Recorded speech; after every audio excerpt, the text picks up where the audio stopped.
Hi, hello everyone! I'm Toshi from Japan and tourist guide for foreigners. In this video, I'll show you 9 new things every tourist must know in 2026. Japan is changing fast, and there are important new rules every traveler should know. From airline changes that could mean extra fees or even denied boarding, to updated entry rules and exciting new attractions, here are the top 9 changes for 2026. Watch this, and your trip will be smoother, cheaper, and more enjoyable. Plus, I also offer guided tour in Japan, travel itineraries based on trip duration and area, and recommendations for unique cultural experiences. You can find more information in the description below. So, let's get started. Number 1 is new airline rules. If you're flying to Japan, pay close attention to these new airline rules. Not knowing them could result in extra fees, baggage problems, or even being denied boarding. First, let's talk about carry-on baggage.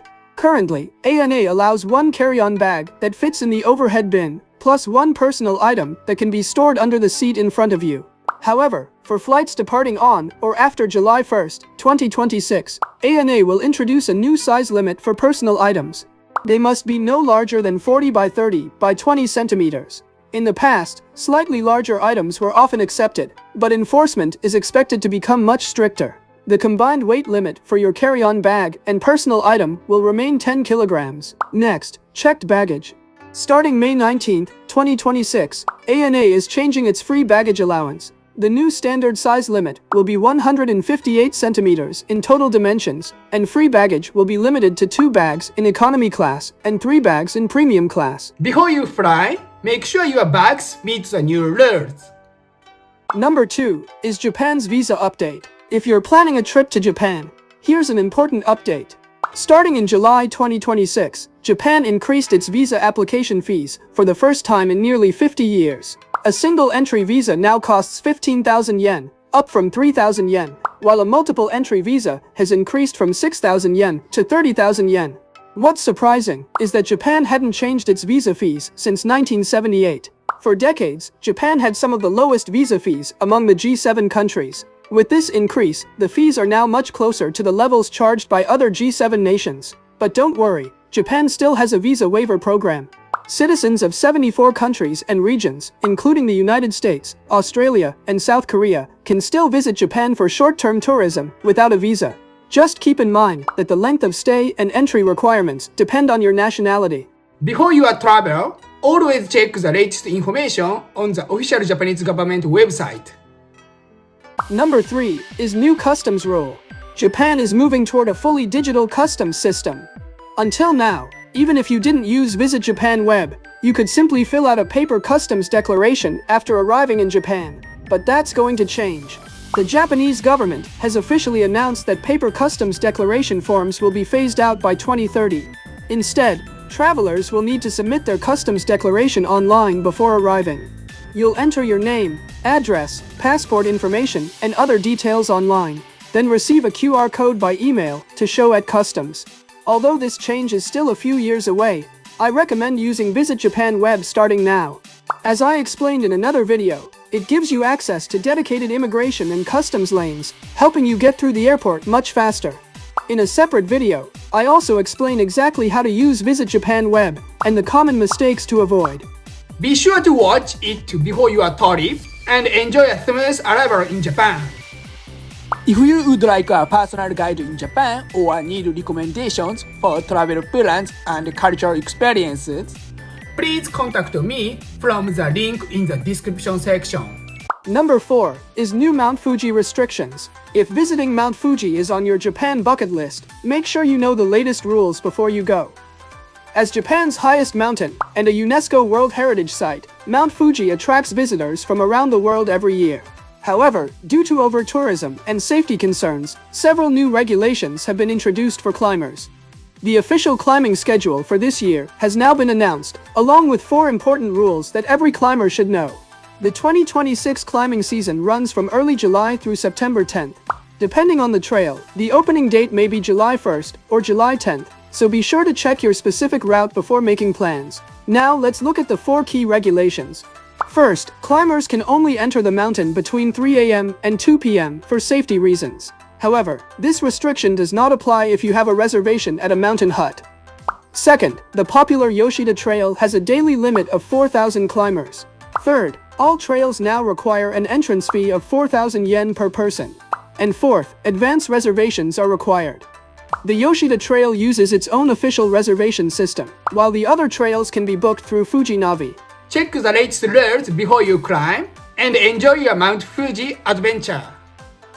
Number 5 is Last Chance to See Gundam. Here's some disappointing news for Gundam fans. It has been announced that the life-sized Gundam statue in Odaiba, Tokyo, will be removed at the end of August 2026.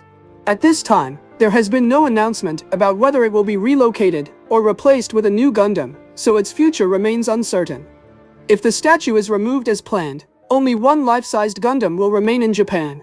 You can find it at Lalaport Fukuoka, in Fukuoka Prefecture, on Japan's southern island of Kyushu. So if seeing a giant Gundam is on your Japan bucket list, you may want to plan your trip sooner rather than later. And here's another recommendation for Gundam fans. The Tokyo Metropolitan Government Building hosts a free projection mapping show featuring Gundam. I've seen it myself, and it really felt like stepping into the world of Gundam. It's an impressive experience, especially at night. If you are a Gundam fan, don't miss it! Number 6 is typhoon season in Japan. If you're visiting Japan between summer and early fall, it's important to understand typhoon season. Typhoons can occur between May and October, with the highest risk from July through September. One question I often get is, when will the next typhoon hit? The truth is that nobody knows exactly when a typhoon will develop. What's more important is knowing how it could affect your trip. Typhoons are usually tracked several days in advance, so be sure to check weather forecasts regularly. The impact can vary from light rain to severe disruptions. Strong typhoons may cause outdoor events to be cancelled, trains and Shinkansen services to stop, and flights to be delayed or cancelled. If that happens, you may need to stay at your hotel for a day. It's a good idea to keep some food and water on hand, leave some flexibility in your travel plans, and consider travel insurance that covers natural disasters. Stay informed and travel safely.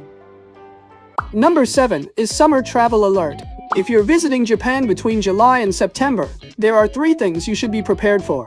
First, the weather. Japanese summers are extremely hot, with temperatures often reaching around 35 degrees Celsius. What surprises many visitors is the humidity.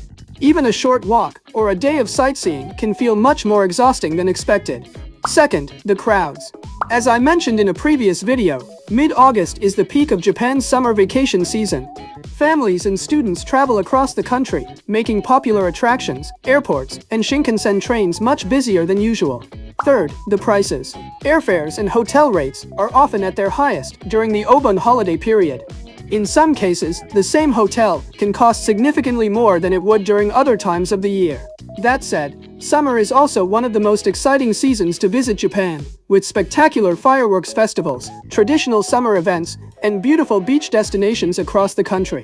I covered these amazing summer attractions in a previous video, so be sure to check it out. Number 8 is Pokémon fans, good news. Here's some great news for Pokémon fans visiting Japan. 2 popular Pokémon attractions in Tokyo are reopening in 2026. First, Pokémon Center Mega Tokyo and the neighboring Pikachu Suites are expected to reopen around September. As I mentioned in a previous video, the facility temporarily closed following a tragic incident that occurred in March 2026. After about 6 months, it is finally expected to welcome visitors again. This is the largest Pokémon Center in Japan, and many of its exclusive products can only be found here, making it a must-visit destination for Pokémon fans. The second piece of news is that the Pokémon Cafe in Tokyo has reopened as of June 17th. It had been closed since March for renovations and has now returned with an updated experience for visitors. One important thing to know is that reservations are highly recommended. The cafe is extremely popular and often books out quickly. However, don't give up if you can't find a reservation at first. Last-minute cancellations do happen, and spots sometimes become available shortly before your visit. If you are a Pokemon fan, be sure to add these places to your Japan itinerary. Number 9 is World's First Pokemon Airport. Here's a unique new attraction that Pokemon fans won't want to miss. The world's first Pokemon-themed airport is opening in Ishikawa Prefecture, the gateway to Japan's Hokuriku region. The special event begins on July 7, 2026, and will be available for a limited time until September 30, 2029. During this period, visitors can enjoy Pokémon-themed decorations throughout the airport, including special displays, a viewing deck filled with Pikachu, and exclusive merchandise that can only be found there. But this project is about more than just Pokémon. This region was heavily affected by the major earthquake that struck on January 1, 2024. The Pokémon Airport project is expected to help support tourism and bring new energy back to the local community as part of the area's ongoing recovery efforts.